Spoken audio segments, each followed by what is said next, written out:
감추인 만나 149화. 하나님께 절대적인 사람이 되려면. 따라서 번제물에 대해서 말하자면 그것은 가볍거나 작은 것이 아닙니다. 상당히 매우 무게 있는 것입니다.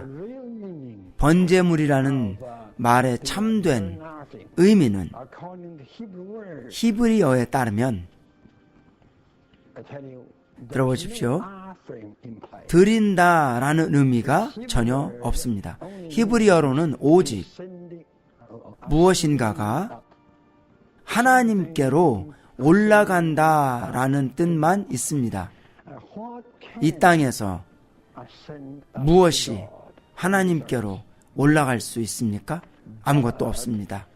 오직 그리스도께서 사신 삶만이 하나님께 올라갈 수 있습니다. 오직 절대적으로 하나님을 위하여 사신 이 유일하신 분만 그럴 수 있습니다.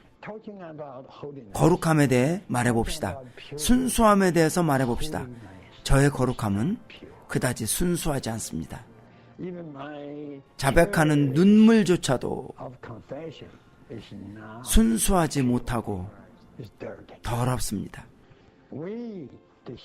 우리 인간이란 존재는 모두가 오직 흙으로 이루어졌습니다.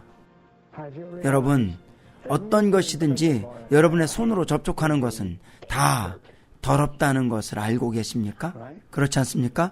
심지어 지금 제가 여기에 말씀을 전하러 나올 때에도 하나님의 말씀을 전하는 것은 가장 거룩한 것이 아닙니까? 심지어 지금 이 순간에도 제가 무엇을 말하든지 여전히 속죄 제물과 속건 제물이 필요합니다.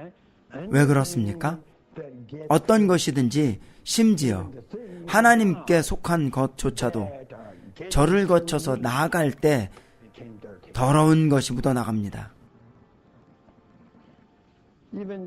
거룩한 것, 거룩한 계시, 거룩한 말씀이 아무리 거룩하다 해도 저의 생각을 거쳐서 제 입을 통해 말로 나가면 두 층의 더러움이 입혀집니다. 제 생각이 더럽고 제 입이 더럽습니다. 제 입으로 더러운 것을 말해서 더럽다는 것이 아닙니다. 아닙니다. 저는 거룩한 것을 말합니다. 그러나 그런 때에도 여전히 저는 주님의 씻으심을 의지합니다. 그분의 속죄 제물에 의해 씻겨지는 것을 의지합니다. 이해하시겠죠? 우리 모두는 다음을 반드시 깨달아야 합니다. 이 제물은 무엇입니까? 한 생명을 가리키는데 절대적으로 하나님을 위한 생명을 가리킵니다. 다시 말해서 그것은 절대적으로 순수한 근원으로부터 나온 것입니다. 타락에 속한 어떤 요소도 없고 좌절시키는 요소도 전혀 없으며 죄에 속한 요소가 조금도 없는, 다시 말해서 거룩하며 순수하고 정결한 것입니다. 순수하고 거룩한 것입니다. 어떻게 그러한 사람이 될 수 있겠습니까? 우리는 타락했습니다. 그렇지 않습니까? 우리에게는 죄가 있기 때문입니다. 우리는 창세기에서 볼 수 있듯이 그 정도로 타락했습니다. 두 단계를 통한 타락으로 우리 모두는 세상이 되었습니다. 세상은 더러운 것이며 온 세상이 더럽습니다.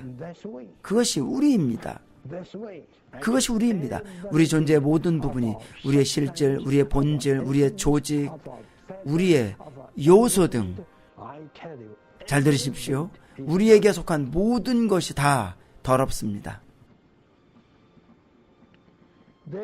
그러면 어떻게 이러한 제 자신이 번제물이 될 수 있단 말입니까? 방법이 없습니다. 방법이 없습니다. 그럴 때 저는 그리스도를 저의 번제물로 취합니다. 그러나 들어보십시오.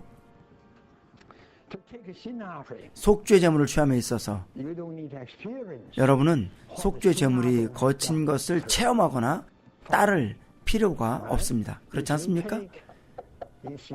그리스도를 속죄의 제물로 취한다면 여러분은 그리스도의 체험을 체험할 필요가 없습니다. 그러나 그분을 번제물로 취할 때는 그리스도의 체험을 여러분이 체험하는 것이 필요합니다. 다른 말로 여러분이 그분에 대한 체험이 없다면 여러분이 그리스도를 번제물로 드리는 것은 효과가 없습니다. 여러분은 그리스도를 체험한 꼭 그만큼만 번제물로 드릴 수 있습니다. 여러분은 이것이 얼마나 분명하신지 잘 모르겠습니다. 속건제물을 드리는 것에는 어떤 체험도 필요하지 않습니다. 다만 여러분은 그리스도를 취하면 됩니다. 그리고 하나님께 여러분의 속죄제물과 속건제물로 드리면 됩니다.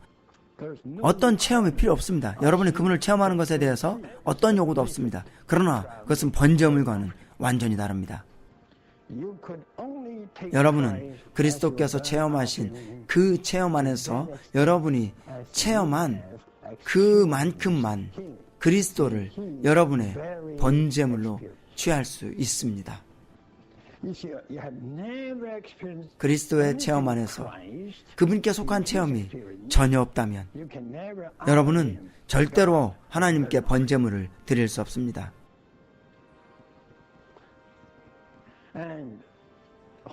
그분의 어떠하심, 그분의 모든 체험 안에서 그분은 어떠하신 분이셨습니까? 그분은 어떤 분이셨습니까? 그분은 사람, 참 사람이셨습니다. 하나님께 절대적인 사람이셨습니다. 그분은 하나님께 절대적이셨습니다. 따라서 그분은 모든 제물을 대체하실 수 있었습니다. 번제물은 그리스도께 속죄 제물이 될 자격이 됩니다. 그분이 번제물이 아니시라면 속죄 제물이 될 자격도 없으십니다. 따라서 이 모든 것은 하나님을 향한 그리스도의 어떠하심을 언급합니다. 그분은 절대적이셨습니다. 그분은 왜 기꺼이 죽임 당하셨습니까? 왜냐하면 하나님께 절대적이셨기 때문입니다. 그분은 왜 그 정도까지 기꺼이 벗겨짐을 당하셨습니까? 왜냐하면 하나님께 절대적이셨기 때문입니다. 그분은 왜 모든 것 가운데 기꺼이 각이 떠짐을 당하셨습니까? 왜냐하면 하나님께 절대적이셨기 때문입니다. 그러면 왜 우리는 이렇지 않고 왜 그렇지 않습니까? 그것은 오직 한 가지 이유 때문인데 우리가 하나님을 향해 절대적이지 않기 때문입니다. 성도들이여, 제가 지금 여기서 여러분을 향하여 말하고 있지만 주님의 말씀하심을 위해 주님을 앙망합니다. 왜 그리스도인 남편과 아내에게 여러분도 하시듯이 가족에게 아직도 문제가 있습니까? 절대로 그래서는 안 됩니다. 심지어 주님을 찬양하는 찬송을 고르는 문제를 가지고 가정 집회에서도 그렇습니다. 들어오십시오. 이것이 가정 집회가 쉽지 않은 이유입니다. 왜 그럴까요? 여러분은 이런저런 것 때문이라고 제게 말씀하시겠죠? 하나님의 눈에서 볼 때 오직 한 가지에 기인한다고 저는 말씀드리고 싶습니다. 그것은 우리가 하나님께 절대적이지 못한 이것 때문입니다. 이런 의미에서 볼 때 우리는 그리스도를 극도로 체험할 수 없습니다. 왜냐하면 그분은 철저하게 하나님께 절대적이시지만 우리는 하나님께 철저하게 절대적이지는 않기 때문입니다. 우리는 어떤 제한 안에서만 하나님께 그리스도를 번제물로 드릴 수 있습니다. 그 말은 무슨 뜻입니까? 여러분이 반드시 그리스도 안에서 참된 체험을 가져야 한다는 것입니다. 여러분이 날마다 그리스도의 그러한 체험 안에서 그분을 체험한다면 교회 생활에도 문제가 없을 것입니다. 만약 여러분이 그리스도의 체험 안에서 그리스도를 체험한 것이 없다면 이것은 헛된 말이며 여러분은 아무것도 아닌 것입니다. 여러분에게는 번제물이 없을 것입니다. 여러분에게는 하나님께 드릴 수 있는 번제물이 없을 것입니다. 누군가가 그리스도를 체험할 때 그분께서 체험한 그 정도까지 체험한다면 그러한 사람은 그리스도를 번제물로 드림에 있어서 그러한 정도까지 드릴 수 있을 것입니다.